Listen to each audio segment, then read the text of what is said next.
मन काला है, देह काली देह हो गई है विकारों के कारण, इसलिए मेरा मन पवित्र करो।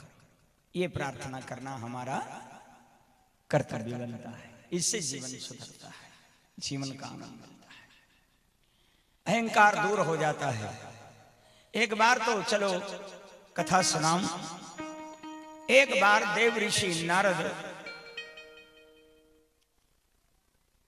14 लोकों में सब दूर भ्रमण करते हुए और भगवान नारायण के पास वैकुंठ में गए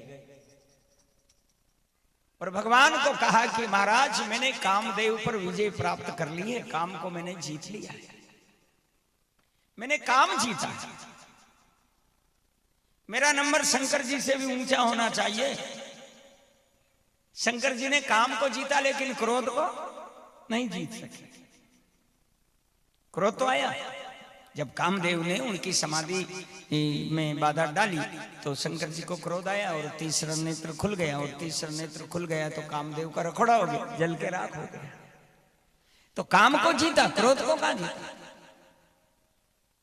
और मैंने काम क्रोध मद लोभ मोह सब जीत लिया, मारे कोई लेनो ही देनो नहीं, मारे कोई आगे ना कोई पाछे। क्रोध मुझे आता ही नहीं, लोभ मारे है ही नहीं, कहीं करूं लोभ करके मारे कोई आश्रम हो या कहीं मुकाम हो स्थान हो तो मारे लोभ, कोई लोभ। और मुझे संसार में राम नाम के अलावा किसी से मोह नहीं, कोई से मोह नहीं। काम क्रोध मद, पर मद तो आ गया ना, अहंकार तो आ गया, अभिमान तो आ गया कि मैंने काम को जीत लिया है, क्रोध को जीत लिया, मैं बना। अभिमान आया। जब अभिमान आया तो भगवान ने कहा कि देखो तुमने अच्छा किया, बड़ी उपलब्धि है तुम्हारी, पर अब बार बार किसी से कहना मत, कहोगे ना तो अभिमान आएगा, और आया अभिमान तो तुम्हारी जो तुमने प्राप्त किया है वो तुमसे छूट जाए।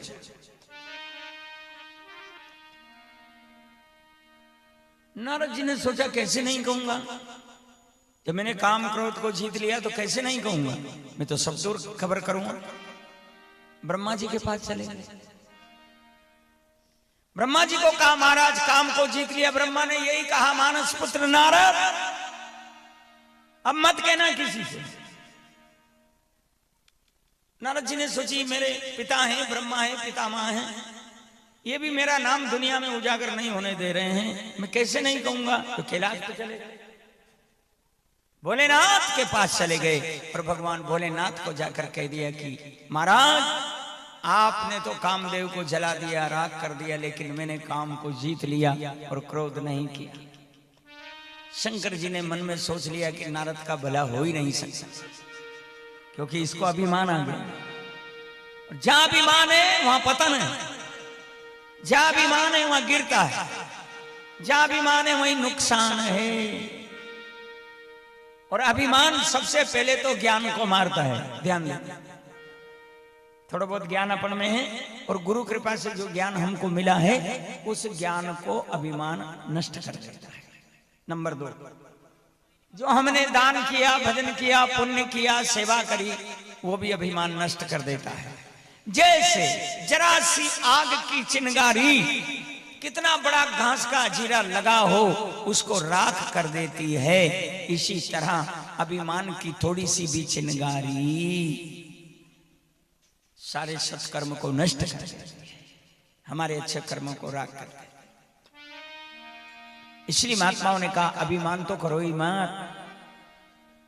और अभिमान एक प्रकार का नहीं होता, मकान जमीन जायदाद धन दौलत पैसा कौड़ी गाया बिछा अपना पराया, परिवार में 150 मनक हो तो वो आदमी तो वो आदमी भी यही के गुरु जी अनी गांव में तुम कहीं समझो हमें 150 मनक है, हम एक ही परिवार जनी मुंडा इटानी बेलदा दादा मैंने तो डांडा देखा, बेलता मनक बेलता तो दिखे, पर अभिमान है, अभिमान है।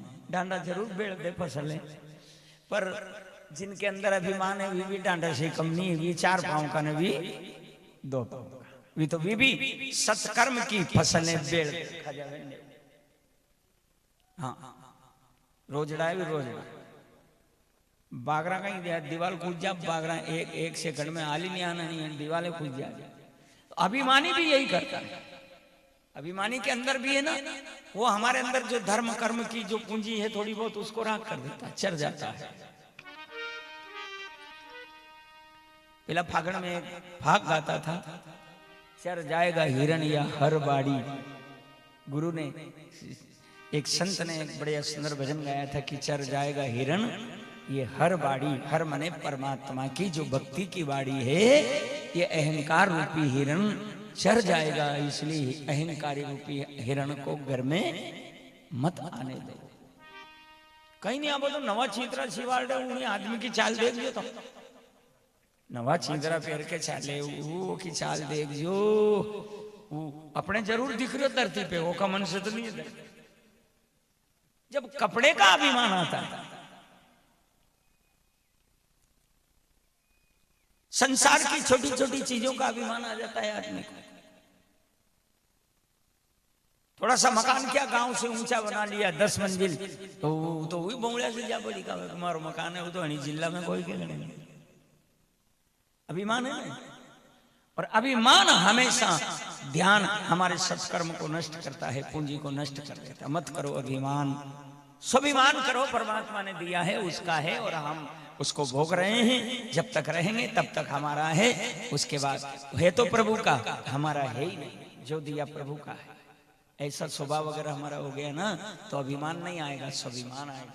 और स्वाभिमान आया तो फिर विमान जरूर आएगा। ये नियम है। स्वाभिमान आ गया ना कि सब प्रभु का है मेरे ऊपर ये प्रभु की कृपा है। पति पत्नी बेटा नाती पंथी यार दोस्त मिष्ट मित्र वगैरह वगैरह वगैरह वगैरह वगैरह ये जो दिया है परमात्मा ने दिया है सब प्रभु का है मेरा कुछ नहीं है। तो स्वाभिमान हो गया अभिमान दूर हो गया स्वाभिमान आ गया। और स्वाभिमान आ गया नहीं तो फिर विमान निश्चित आएगा ही। फिर हम विमान में बैठकर यात्रा करेंगे ऊपर जाएंगे हेलीकॉप्टर में। हरि का हेलीकॉप्टर आएगा फिर लेने और हम यात्रा अमरापुर की करेंगे। कबीर साहब कह रहे हैं